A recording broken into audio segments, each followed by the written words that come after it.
지난 시간에 이제 기저핵에 대해서 간략하게, 아주 간략하게 한번 알아봤고요.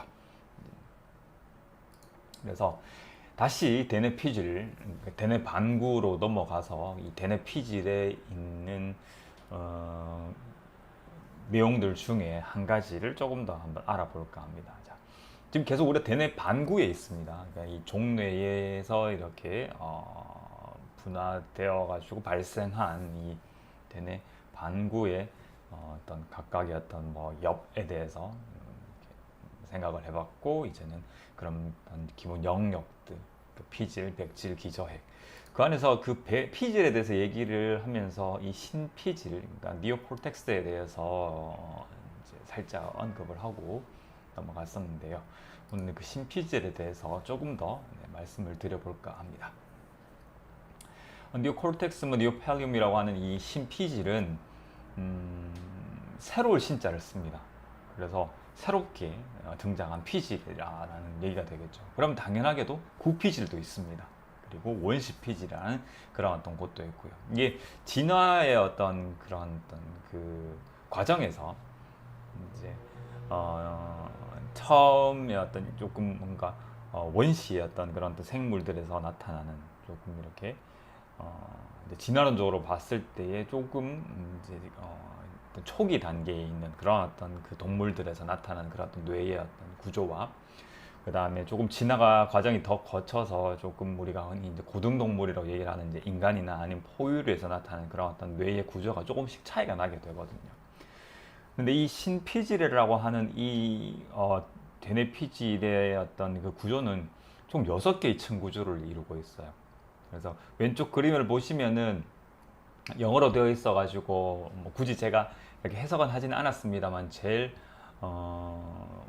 오른쪽에 있는 이 동그라미로 쳐져 있는 부분이 이제 그 쥐의 뇌입니다. 그러니까 포유류의 뇌거든요. 그래서 위층에 보시면 주황색으로 6개의 층이 이렇게 있는 게 보이고, 화살표로 해서 그 부분을 조금 더 이렇게 확대해서 보면 이건 또 그 사람의 뇌이긴 합니다만은 저런 6개의 층 구조로 되어 있다라고 이렇게 보시면 됩니다. 그래서 이게 포유류에서는 일반적인 그런 어떤 특징적인 그런 구조를 보이게 되고요. 이게 포유류만 나타나는 건 아니라 파충류 중에서도 조금 진화된 그런 어떤 파충류에서 이렇게 일부 관찰되기 시작하는 그런 어떤 구조가 되거든요.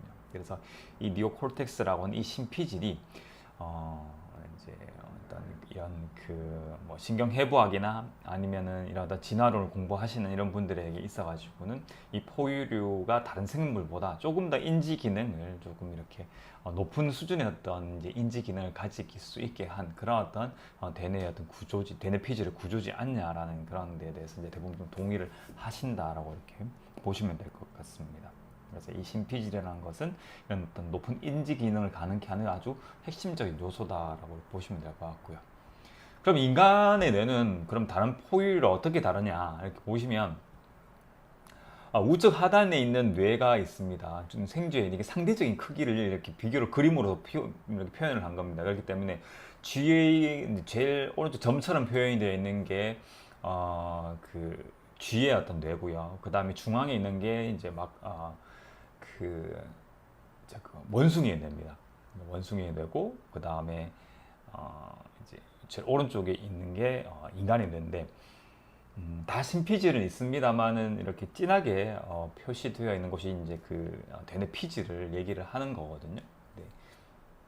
그래서 사람은 이런 다른 어떤 포유류들보다 지난번에도 말씀드렸다시피 이 뇌의 주름들, 이 뇌주름이 상당히 많이 발달이 되어 있습니다. 이게 이런 피질 부분이 막 이렇게 분화를 하면서 이 영역을 막 넓혀가는 그런 과정에서 일단 제한된 두개골 안에서 많은 어떤 그런 피질의 어떤 영역을 담고자 하다 보니까 저런 되는 주름을 만들게 된 건데, 인간과 비슷한 몸집을 가지고 있는 그런 다른 포유류에 비해서 그러면 그런 포유류, 인간과 비슷한 몸집을 가지고 있는 포유류에서 보편적인 그런 어떤 심피질의 어떤 크기가 있을 거 아니에요.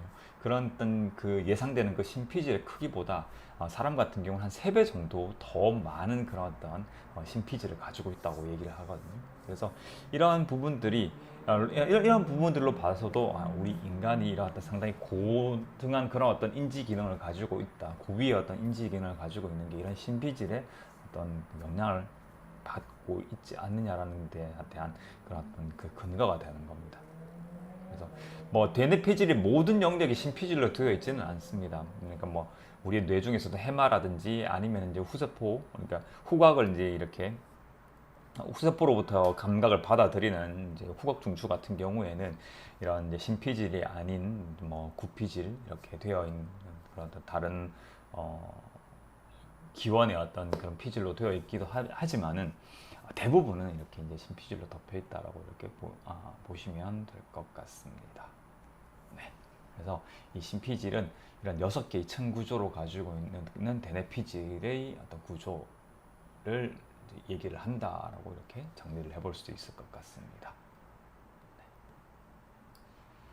그래서 나중에 여기에 관련돼 가지고 뭔가 이렇게 뭐 기사를 보시거나 글을 보시거나 할 때 좀 참고로 하실 수가 있을 것 같아서 오늘은 심피질에 대해서 한번 얘기를 나눠봤습니다.